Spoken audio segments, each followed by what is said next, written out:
الله الرحمن الرحيم الحمد لله وحده والصلاة والسلام على من لا نبي بعده ما بعد.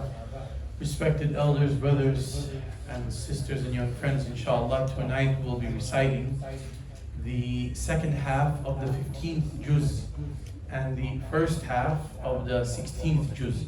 So yesterday we recited majority of Surah al-Isra. We have just about a page and a half left of Surah al-Isra. Then we'll inshallah recite the entire Surah al-Kahf and then the entire Surah Maryam, inshallah. Surah al-Isra we already spoke about yesterday. Surah al-Kahf, we know this surah, mashallah, very famous, beautiful surah. Many of us, we recite it almost every single week on a Friday. And Rasulullah sallallahu alaihi wasallam has mentioned many fadail for reciting Surah al-Kahf and memorizing it. For example, one hadith of Rasulullah sallallahu alaihi wasallam said the person who memorizes and recites the first 10 ayat of Surah al-Kahf, عُصِمَ مِنْ فِتْنَةِ الدَّجَّالِ, Allah subhanahu wa ta'ala will protect him from the fitna and the great trial of Dajjal. And there are other many merits and virtues of this surah as well.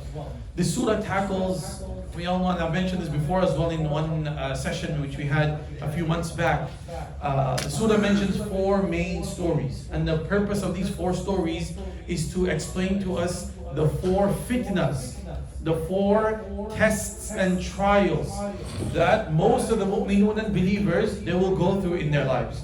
So first Allah subhanahu wa ta'ala mentions the story and the incident of the Ashabul Kahf, the youngsters who took refuge in the cave. So the lesson behind that story is fitnatul deen. That as a mu'min and a believer, there will be many times in life where your deen and your iman in Allah will be tested. For some, the test will be very severe, and for some, the test may be less severe. But the deen will be tested at different times in a person's life. So what is the lesson from the story? How did these youngsters protect their deen when it was in jeopardy? Musahabatu salihin. They took the company of one another. They were righteous youngsters. So staying in the righteous company is one way to protect your deen.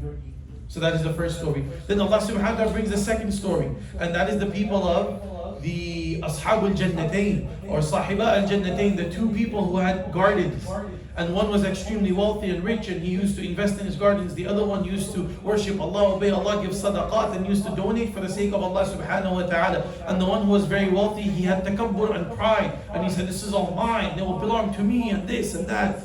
This is fitnatul mal. The fitna of mal, when a person has mal comes, wealth comes. When a person doesn't have much, salah is there, dua is there, Allah is there. And when the mal starts increasing and increasing, then one business becomes 2, 2 becomes 3, then masjid goes, salah goes, and then ultimately a person starts to forget Allah as well. Fitnatul mal. So how does a person protect himself from fitnatul mal or herself? Remind yourself about the akhirah and the hereafter. This is what Allah mentioned. This dunya is temporary. It's fani. وَالْبَاقِيَاتُ الصَّالِحَاتِ, the righteous deeds which will remain with you right to the day of Qiyamah, that is much, much better than the wealth that you amass and you put together in this dunya. Third story is that of Musa alayhi salam with Sayyidina Khidr alayhi salam. So Sayyidina, this story is about fitnatul ilm. Fitnatul ilm. When a person has a lot of knowledge, it gets to the head. If it is not controlled, and when it gets to the head, takabbur and pride goes up, and a person thinks, I know everything. And if a person is corrected, then a person gets offended. Oh, how dare you correct me? Oh, I'm this, I'm that, I'm a very knowledgeable person.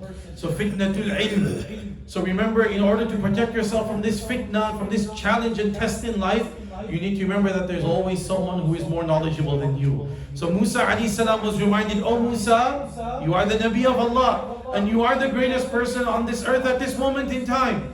But there is Khidr who has knowledge that you don't have. So stay on the earth. But we have another fitna today, that is fitnatul jahl. We have fitnatul jahl, where many people are ignorant. And this ignorance is also a fitna. So ilm can become a fitna for a person, and jahala and ignorance can also become a fitna for a person.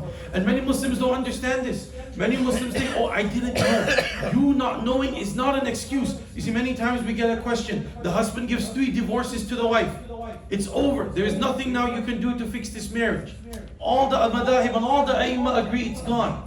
The person will say, well, Sheikh, I didn't know that if I give 3 divorces, my marriage comes to an end. Well, brother, that is not an excuse. That is not an excuse that I didn't know. Allah has mentioned the ahkam. His Rasul sallallahu alaihi wasallam mentioned the ahkam. You are 40, 50 years old. There is no excuse that I didn't know. So fitnatul jahl, ignorance is also a very big fitna. We need to continuously learn our deen. There's no end point to that. It's a continuous journey. That's what they say in Arabic, min al-mahdi ila al-lahd. From the cradle to the grave, this journey of knowledge continues for a mu'min and a believer.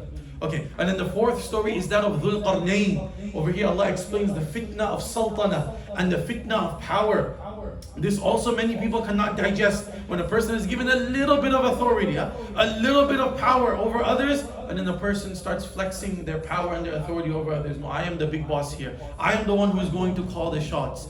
Allah says, humble. Humble. One time Rasulullah sallallahu alaihi wasallam saw a Sahabi radiallahu anh. He had a slave. The slave disobeyed him or did something wrong. So this Sahabi was hitting the slave. Rasulullah sallallahu alaihi wasallam walked past, and Rasulullah sallallahu alaihi wasallam said, Allahu aqdaru alayk. Oh my Sahabi, remember, Allah has more power over you than you have over this slave. Yeah, you may be hitting him right now, but remember Allah is much, much more powerful over you. And Allah can do much worse to you than what you are doing to this slave over here.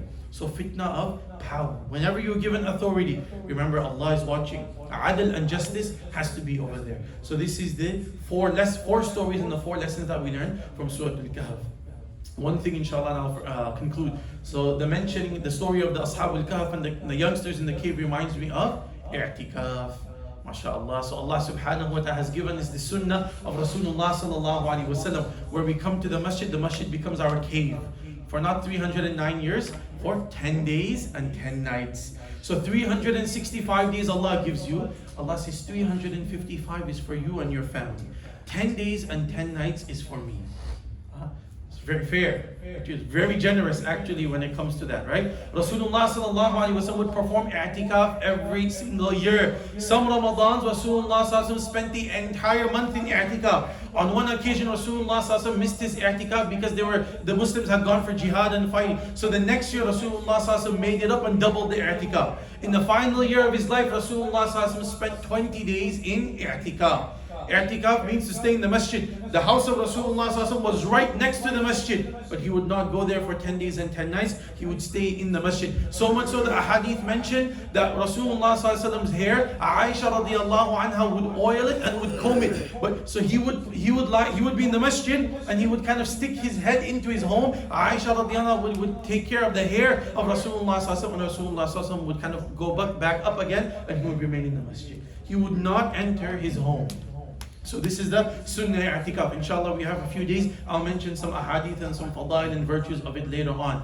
So inshallah, we need, according to the Hanafiya, I don't know about the other madhahib, but according to the Hanafiya, i'tikaf is sunnatul kifaya. Sunnatul kifaya means that the entire community is responsible that at least one or more individuals perform the i'tikaf. If no one performs the i'tikaf in the community, then the entire community is sinful for abandoning the sunnah of Rasulullah sallallahu alaihi wasallam. So it's very, very important, and inshallah I recommend and I strongly request, inshallah, the more brothers that we have, the better. But at least a few brothers, inshallah, take the courage, inshallah, and make some preparations, inshallah. You will be abundance of reward, inshallah, and we will mention more as we go along. May Allah subhanahu wa ta'ala grant us all the tawfiq and the ability. Amin ya rabbil alameen. Wa akhiru da'wana alhamdulillahi rabbil alameen. Salatu.